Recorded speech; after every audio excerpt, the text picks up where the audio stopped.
Bunso Migs malinaw na hanap na ang totoo at wagas na pagmamahalan. Narito ang buong detalye.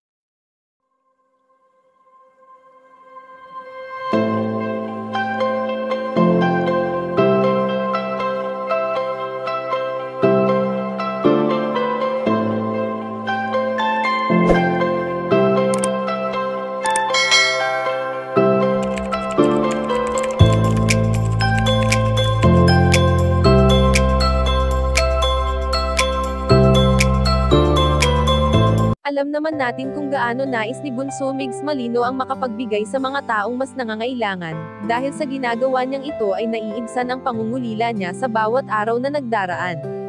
Pure love kung magmahal ang binata, na halos lahat nga ay kaya niyang gawin na walang hinihinging kapalit dahil ang importante lamang kay Bunso Migs Malino ay ang maiparamdam niya sa mga taong nasa paligid niya ang kanyang totoong pagmamahal.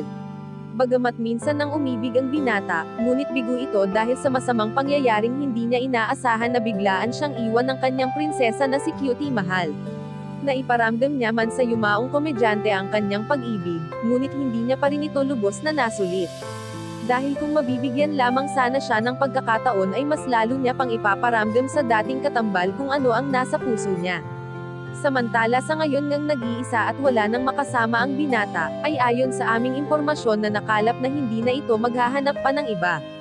Dahil para sa kanya ay nahanap niya na ang totoo at wagas na pagmamahalan na noon ay naramdaman niya sa kanyang pinakamamahal na prinsesa, na kahit wala na ngayon at hindi niya na muling makakasama pa ay nananatiling buo ang kanyang nararamdaman para sa dati niyang katambal na pinupunan naman ngayon ng kanyang pamilya. Kayo mga kachika, anong masasabi niyo dito? Please leave the comment and don't forget to subscribe.